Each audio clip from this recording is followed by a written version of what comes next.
guys, I'm back with another video.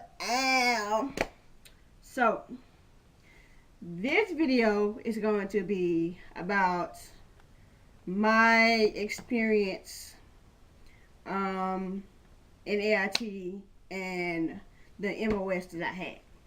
So I got out of basic, but that was December of 2012 and went to AIT in January of 13.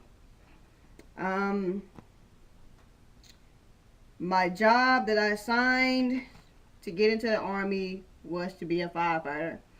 There aren't many firefighters in the Army, and there sure isn't that many female firefighters. So when I tell people that I'm a firefighter in the Army, they're like, oh, they're like surprised. Like, I don't think they're surprised that I am a firefighter, because everybody say I'm built like I doggone. I'm actually working out all the time, and I am currently now.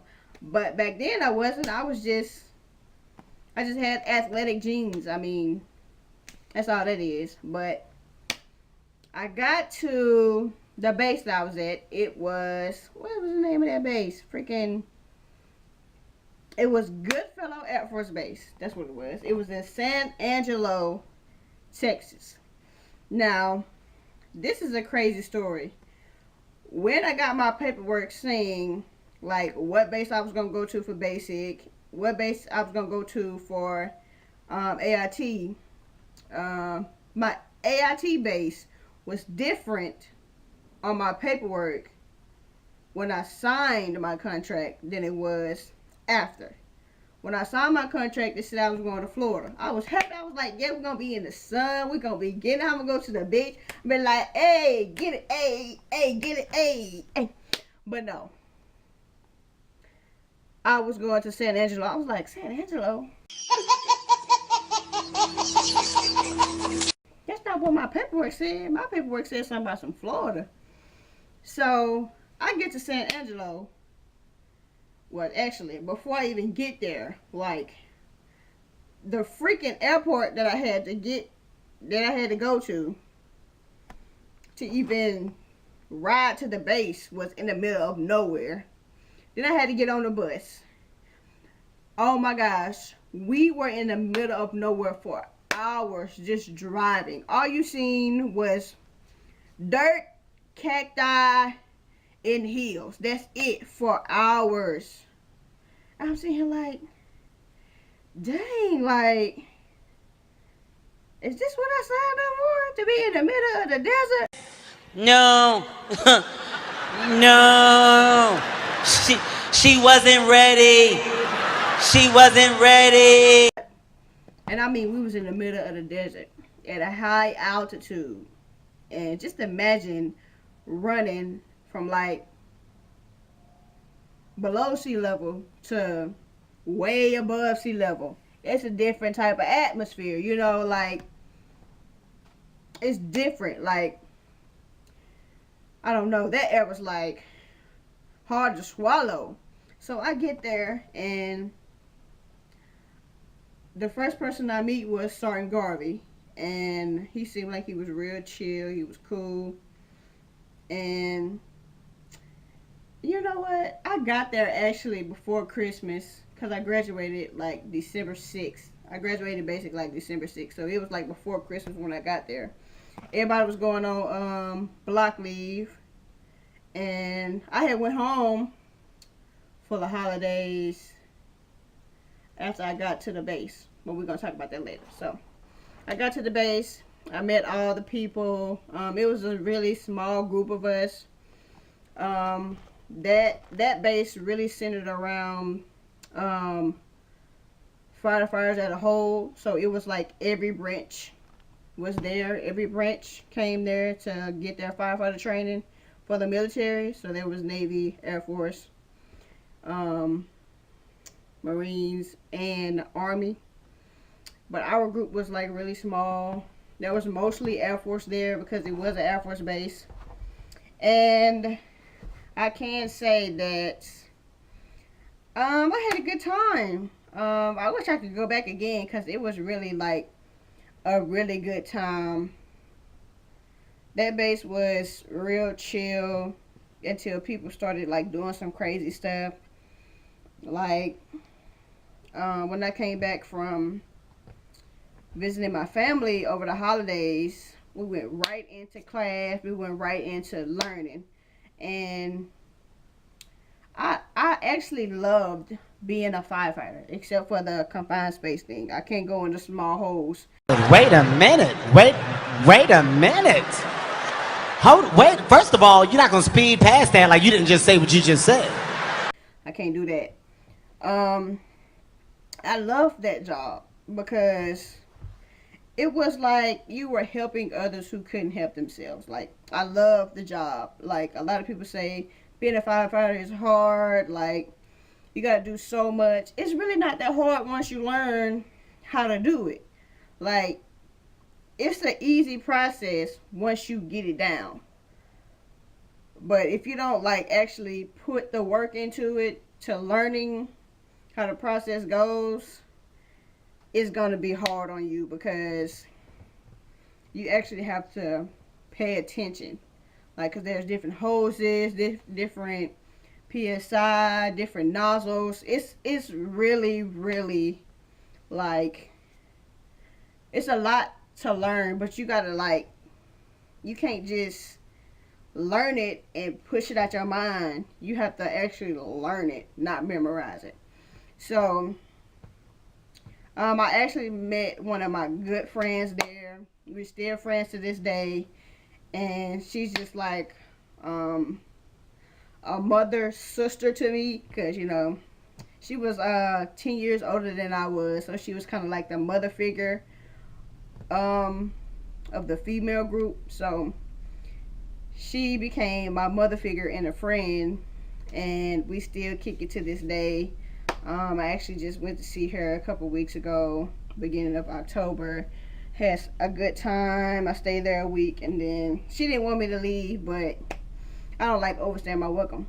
But back to what I was doing. So, that base was awesome.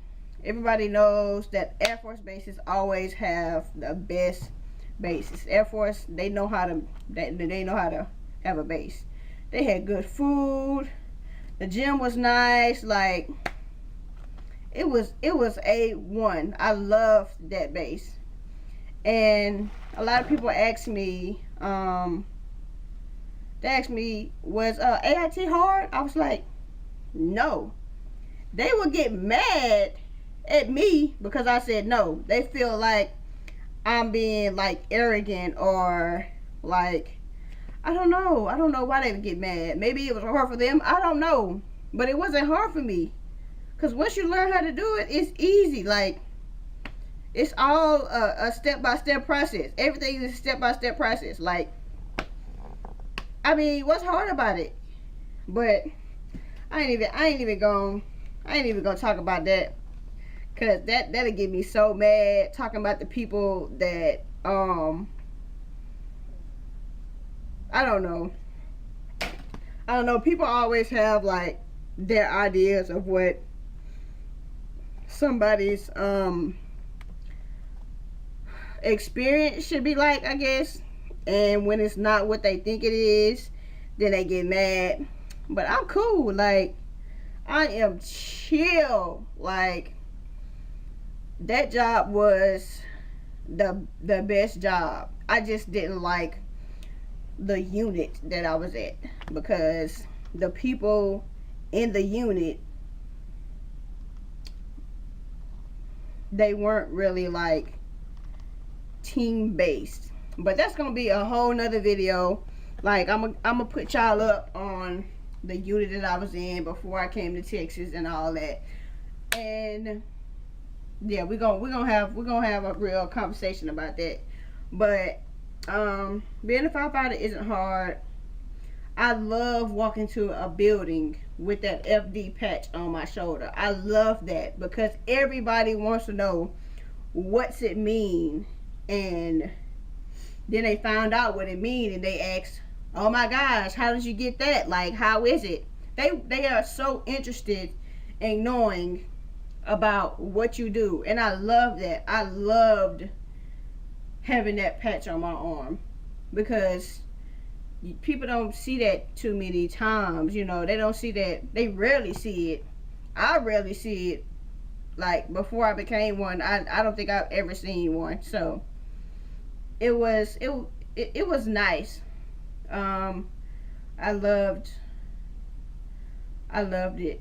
Um, it was probably the best experience I could have as my first MOS in the Army, just because it taught me like how important it is when you have something that's based on a team. You know, like a lot of people don't know how to do something like with a group of people, but as a firefighter you have no other choice, because if you go in, somebody else go in with you. You're not going in by yourself.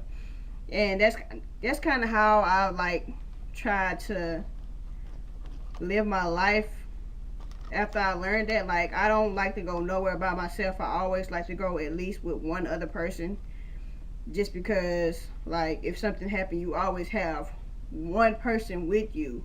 You know what I'm saying? Like, it's always that one person that's gonna be with you, and if something pop off, y'all gonna be there together. You're not gonna be by yourself if something happen. So yeah, if y'all want me to go in depth about my AIT experience, make sure y'all comment down below. Any other videos y'all want me to do, comment down below. Hey, comment. If y'all like this video, y'all want to see a part 2 to the video going into depth about my experience, make sure y'all like this video. And don't forget to subscribe to your girl channel. Make sure y'all subscribe. And you know what? Click that bell too, so y'all can get notified every time I drop a video. So, without further ado, this is going to be the end of the video. Y'all going to see it up probably tomorrow. Y'all look forward to me just, you know, telling my stories, and just hopefully somebody can relate. Or if you can't relate and you're thinking about doing something that I've done, y'all can, you know, hit me up on my social medias. Gonna be down below in the description. Y'all let me know what y'all think. You know what I'm saying? Make sure y'all follow me. Y'all always DM back or tweet back, and y'all keep in touch. And hey, I'm crazy. All right, I'll talk to y'all later. Deuces.